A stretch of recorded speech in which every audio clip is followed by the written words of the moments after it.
पूज्य सुखदेव कहते हैं, राजन एक बार सुरुचि का पुत्र उत्तम कुबेर के बगीचा में गया। वह अनायास वृक्षों को तोड़ने लगा और मरोड़ने लगा, बगीचा को उजाड़ने लगा। तो यक्षों ने उसको रोका, नहीं माना तो युद्ध हुआ। यक्षों के द्वारा उत्तम सुरुचि का पुत्र मारा गया। जब ध्रुव को पता लगा तो ध्रुव युद्ध करने के लिए गया सेना को लेकर के। बहुत से यक्षों को ध्रुव ने मार दिया। अब यहां शंका हो गई राजा परीक्षित के मन में।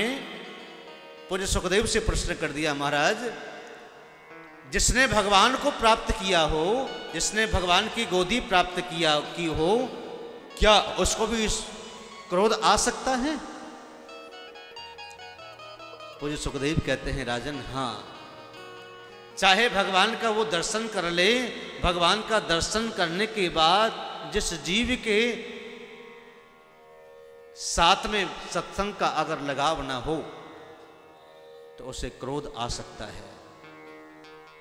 भगवान को प्राप्त करने के बाद में जीवन में सत्संग से नाता जुड़ना चाहिए। अगर सत्संग से नाता नहीं है तो उसे क्रोध आ सकता है, और क्रोध आपके पुण्य को, आपकी भक्ति को नष्ट कर देगा। स्वयंभू राजा आए, स्वयंभू ने आकर के उनको समझाया, यक्षों को बचाया। घर पर आए, कुछ समय के बाद अपने पुत्रों को राज गद्दी पर बिठाया और स्वयं ध्रुव निकल गई वन की ओर और वहां जाकर के भगवान का भजन करने लगे। तो समय नजदीक आया तो भगवान का विमान आ गया लेने के लिए ध्रुव को। विमान आया तो उसी समय मृत्यु देवी समीप में आई और ध्रुव को उस विमान पर चढ़ने से रोक लिया। ठहरिए, तुम कौन हो? ध्रुव ने पूछा, तुम कौन हो? और देवी ने कहा, मेरा नाम मृत्यु है, इस संसार पर मेरा अधिकार है। संसार में जो आया है वो मर के ही जाएगा, बिना मरे नहीं जा सकता। तो ध्रुव ने उस मृत्यु देवी के सिर पर पैर रखा और विमान पर चढ़ गए।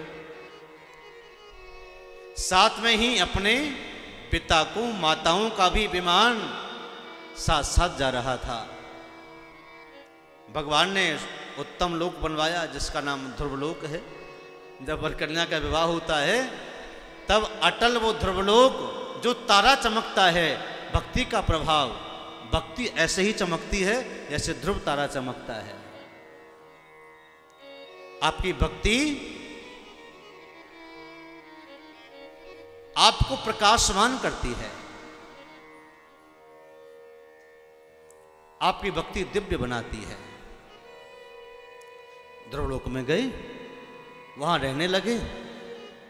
वर कन्या को भी ध्रुवलोक में जाकर के कहते हैं विवाह के बाद में कि तुम्हारी जोड़ी भी वैसे ही अटल रहे जैसे ध्रुव तारा अटल है, कभी मिट नहीं सकता, कभी बिगड़ नहीं सकता, कभी उजड़ नहीं सकता। उसी प्रकार से तुम्हारी जोड़ी भी अमर रहे, अजर रहे। तो भक्ति का बड़ा प्रभाव होता है। पूज्य सुखदेव कहते हैं, राजन ध्रुव के पुत्र ने, उत्कल ने राज्य चलाया। उत्कल के ही वंश में राजा हुए अंग, और अंग के ही पुत्र हुए राजा वैन, और वैन के पुत्र हुए पृथु, पृथु के पुत्र हुए अंतर्ध्यान, और अंतर्ध्यान के पुत्र हुए हाविर्ध्यान, और हाविर्ध्यान के पुत्र हुए प्राचीन बरही। ये राज्य करते थे, इनके वंश का वर्णन है ये। इसी वंश में जो प्रियव्रत था, प्रियव्रत के पुत्र हुए हैं आग्नेघ्र, और आग्नेघ्र के पुत्र हुए हैं नाभि, नाभि के पुत्र हुए हैं ऋषभदेव, और ऋषभदेव जी से ही जैन धर्म की उत्पत्ति हुई। ऋषभदेव जी के 100 पुत्र हुए। इनमें सबसे बड़े पुत्र का नाम था भरत, और भरत के पुत्र हुए सुमति, तत्पश्चात में भरत का वृत्तांत आपने सुना ही होगा। समय का अभाव होने के कारण से आपको सूक्ष्म रूप लेकर के आगे बढ़ेंगे। भरत को मृग से आसक्ति हो गई और अंतिम समय उसका मृग योनि में मिला। मृग योनि को त्याग करके फिर एक अंगरस ब्राह्मण किया, उनको ब्राह्मण के यहाँ जन्म मिला। तो वही भरत जड़ भरत कहलाए और अंत में भगवान का भजन करके अपने प्राणों को त्याग दिया। जड़ भरत का एक रघुगण का संवाद भी आता है। उसके बाद में अजामिल उपाख्यान ब्राह्मण हुए, एक वैश्या के साथ रहे। भगवान की कृपा के पात्र संत आए और संतों ने उसके पुत्र का नाम नारायण रखा। अजामिल ने अंतिम समय भगवान का नाम लिया। भगवान के दूत विमान लेकर के आए और भगवान के लोक को चले गए। सब्सक्राइब करें रामकृष्ण शास्त्री जी के YouTube चैनल को और हमारे वीडियोस को सबसे पहले देखने के लिए बेल आइकन को दबाना न भूलें।